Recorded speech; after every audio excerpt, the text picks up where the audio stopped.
Douglas Allen Bickford. It is the 12th of August, 2022, about 9:36 a.m. here Pacific Standard Time. Broadcasting live out of my 105-year-old house here in Klamath Falls, Oregon, which is my hometown. I'm teaching you how to attain a healthy mind so you can be positive about how, where, and what you are. I am a self-taught psychiatrist, therapist, counselor. I have thousands of hours studying how the brain works, okay? I don't have a formal degree. You know, you have to have all those other classes to get your degree, you know,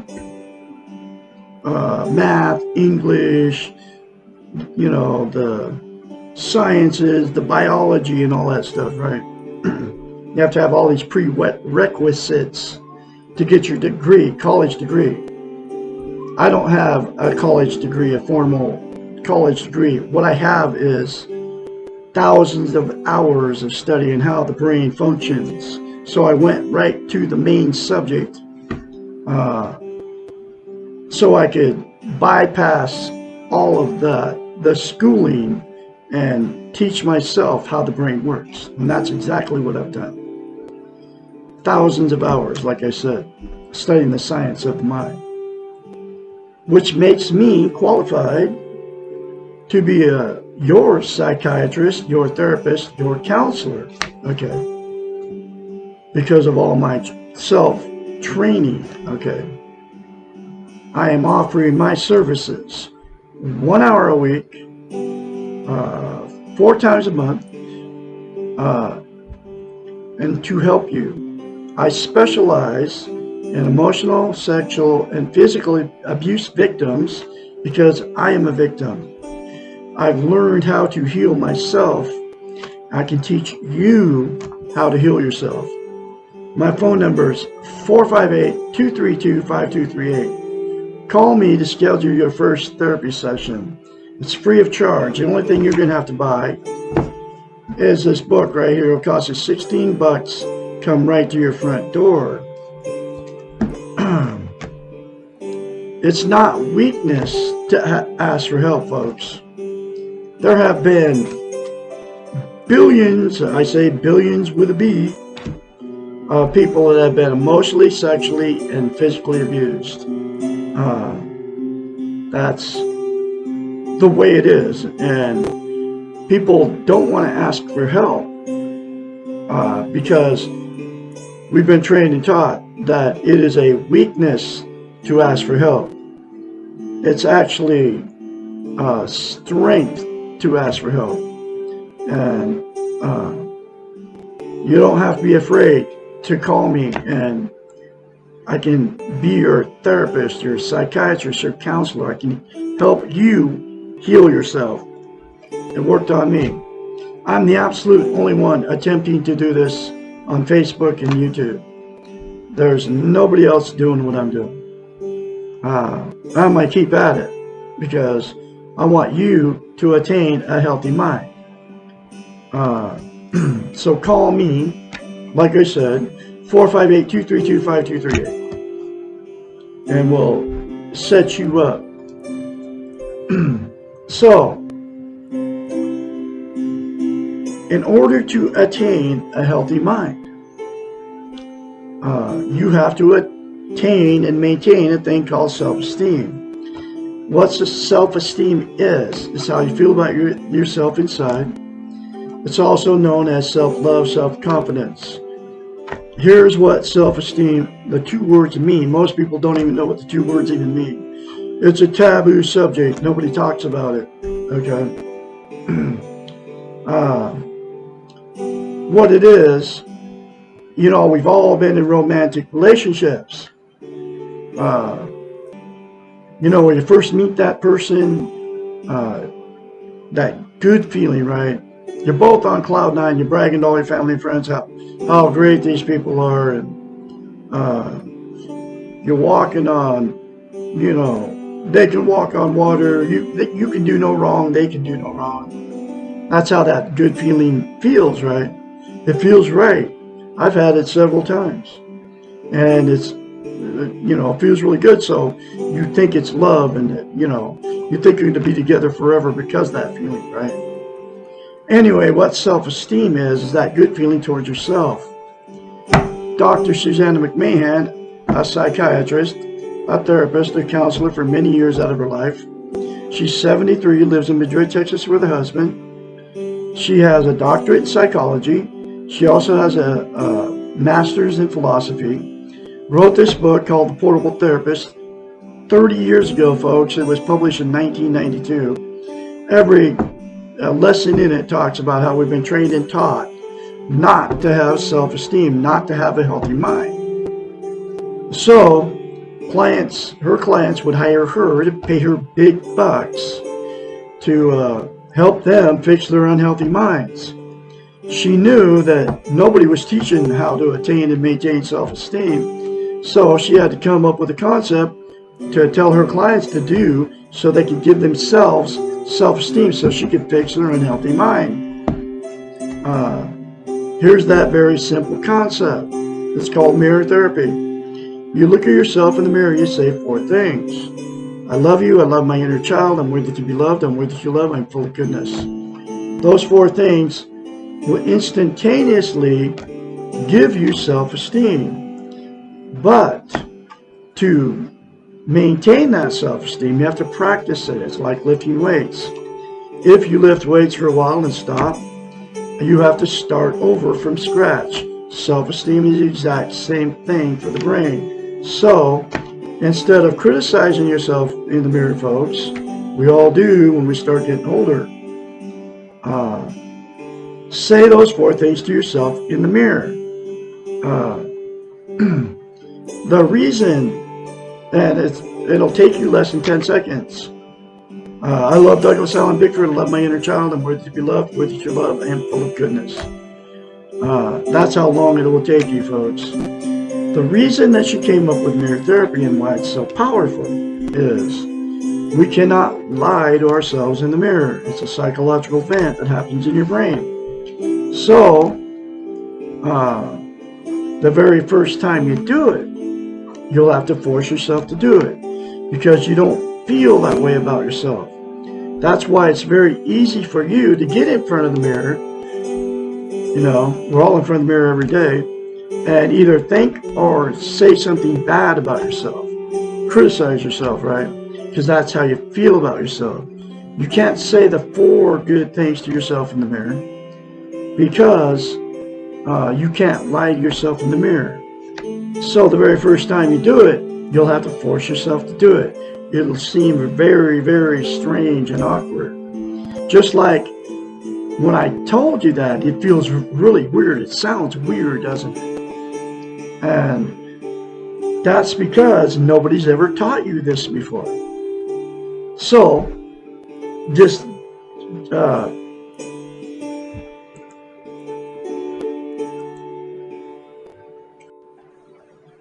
so force yourself beyond that very strange and awkward feeling and just do it, folks. Drop your defenses, okay? Anyway, the reason it's the most important thing you can have as a human being to attain and maintain self-esteem is this. There are 2 things. We can't be content without it. What content is, you feel good about how, where, and what you are. It's also known as internal peace. There are 11 things that people are using to try to be content. They are all the social media, Facebook, TikTok, Instagram, all of them, okay? YouTube, we're on broadcasting here where everything goes up. Drugs, alcohol, sex, television, food, gambling, religion, material possessions, people, or money. Those 11 things are known as externals that are outside of yourself. They will make you feel good temporarily, make you content temporarily, but that content feeling never lasts. Just think about the drug high that you smoke pot, right? Or any of the drugs. Do the drug, and then the good feeling goes away, the high runs out, then you have to do more drug to keep the good feeling going, right? Alcohol, the warm, fuzzy feeling, it always goes away. So you have to do more to make yourself feel good. And then the other 9 things are exactly the same. It's always temporary. It's never permanent. There's absolutely only one thing that you can do to make yourself permanently content and have internal peace. And that's to attain and maintain self-esteem. And it is the 4 things to yourself in the mirror every day for the rest of your life. And like I said, I'll take you less than 10 seconds. The second reason it is so the most important thing for a human being to have self-esteem, attain it, maintain it, is this. We can't love without it. We can't be loved. So if you have self-esteem, you'll attract somebody with it. If you don't have it, you'll attract somebody that doesn't have it. So whether you marry them or you don't marry them, just get together, right? After the good feeling goes away, and you move in and all the everyday stuff starts happening, if you have kids, all that, the work and all the drama that happens in our lives, you get the good feeling goes away, like when you first met them. So you think you're out of love. That's when the fights and the arguments start, calling each other names, getting in the car, going down the road, can't get away from the maniac fast enough, going to therapy sessions, and the apologies, and the therapy never works, and you try to make it work, and it just keeps not working, and everything keeps terrible. The cheating, the drug and alcohol use, right? The lying to each other. So because the relationship turned toxic, and there's billions of people doing this, okay? Turn toxic, you'll divorce or separate. And then the same 2 people will go jump back in another relationship without attaining and maintaining self-esteem. And the exact same thing will happen. That's why you've been married more than once. That's why you've had many failed relationships. That's why I've been married 4 times and have many failed relationships. The second thing that'll happen, 2 that got together no self-esteem, they'll stay in that relationship forever, even though they both know it's a terrible relationship. They'll stick it out because they're codependent on each other for whatever reason, can't be alone, they don't want to be failures, they're afraid to leave, they have nowhere to go, they don't want to be an embarrassment to all their family, friends, and church members.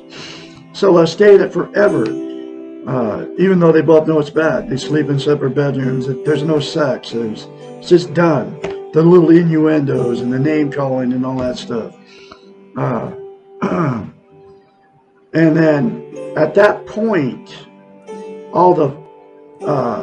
it becomes a dysfunctional family, and then all the emotional, sexual, and physical abuse that those 2 did to each other and their family members all get swept under the rug by the family,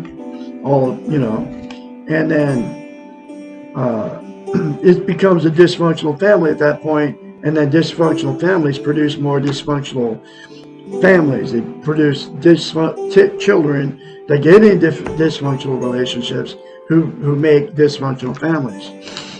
So the cycle just continues on down the line. The very last thing that will happen, and 2 that got together no self-esteem, is after so many failed relationships and so many failed marriages, the 2 will just exit out of the romantic scene and just say, screw it, I'm done. I'm not going to be with anybody else. I can't find anybody to love me, and I can't find anybody to love.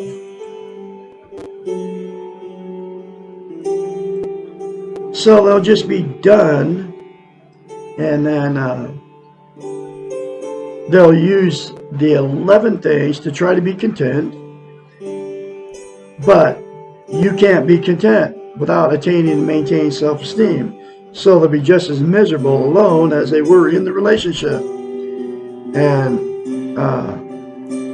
so I have the cure, I have the fix, okay? I have the solution in my style of therapy. Okay.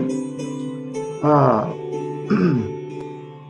if all participants in all those things I just described, right, all those relationships, would say 4 things to themselves in the mirror, everybody involved, it'll fix your toxic relationship. It'll then you'll be content being all alone by yourself out there. You won't have to use the 11 things anymore, okay, to try to be content. And then all parties get this book, The Portable Therapist, and do the many other concepts in this book. Okay, that'll give you a healthy mind. There are billions of people that are in toxic relationships, that relationship jump, that are all alone out there, miserable, using drugs, alcohol, television, all of it to try to be content. Even in toxic relationships, they're all using the 11 things. Okay. The absolute only thing that's going to fix you is to attain and maintain self-esteem for the rest of your life. Say those 4 things to yourself in the mirror. Anyway, so I am going through this book one lesson at a time. Here's that next lesson.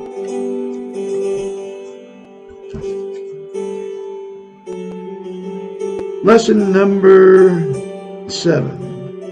Isn't it normal to be insecure, jealous, possessive, depressed, or miserable?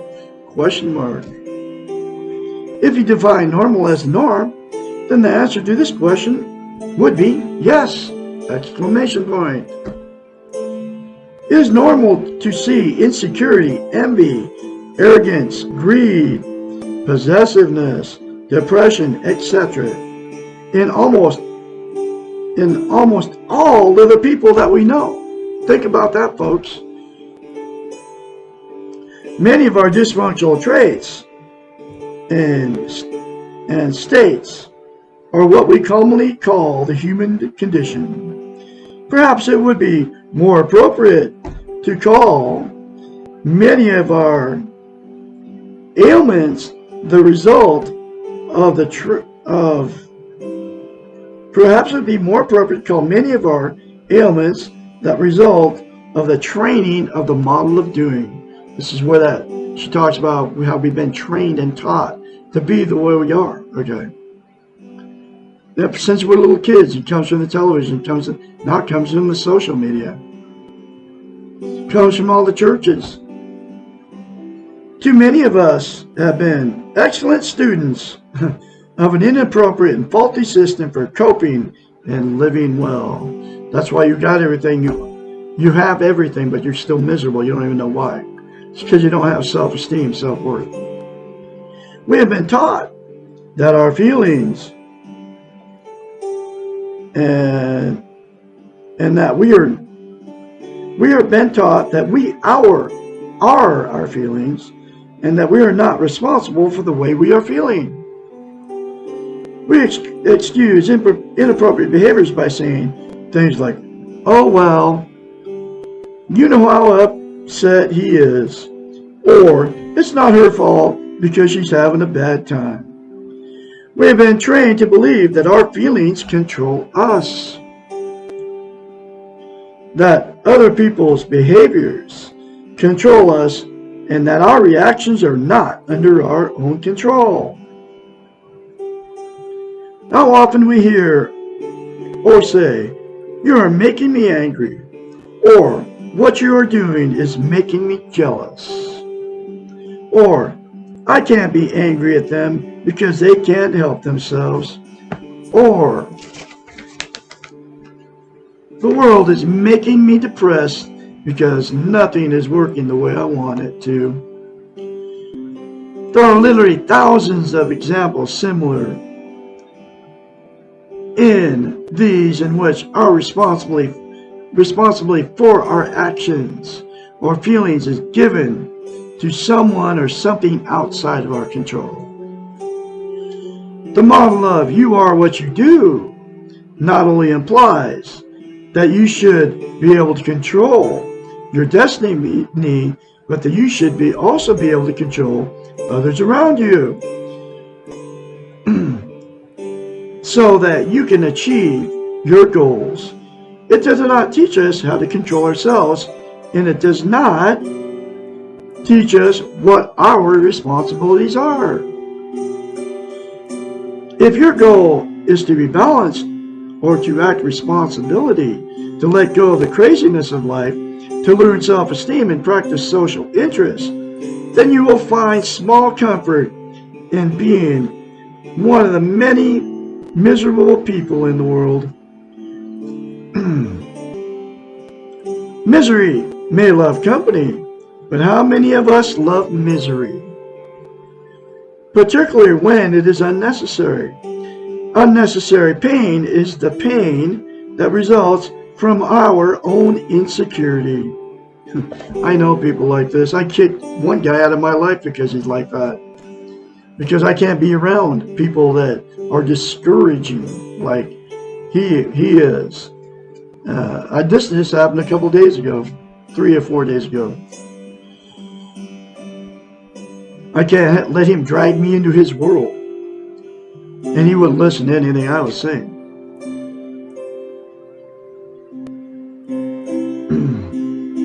Unnecessary pain is a pain that results from our own insecurity. Insecurity is not a necessary condition of the human adult. It hampers maturity. Possessiveness, jealousy, depression, along with a host of other ailments, are not necessary, nor do they serve any positive purpose except to confirm what excellent students we have been. There is enough real pain in the world that cannot be conquered. There is no need to make more pain. By learning to be secure with ourselves, we can eliminate the unnecessary pains, the dramas of everyday life. And you know how you do that, right? Become secure within yourself is the 4 things to yourself in the mirror to attain and maintain self-esteem. That's how you do it. And it works. It worked on me. And it can work on you too. So, I can be your psychiatrist, therapist, counselor. Call me 458-232-5238. There are billions of people that have been emotionally, sexually abused and using 11 things to try to make themselves content. I'm going to have another lesson for you tomorrow, which will be Why Can't Life Be Fair? Lesson 8. Y'all have a great Friday out there. I'll be talking to you tomorrow.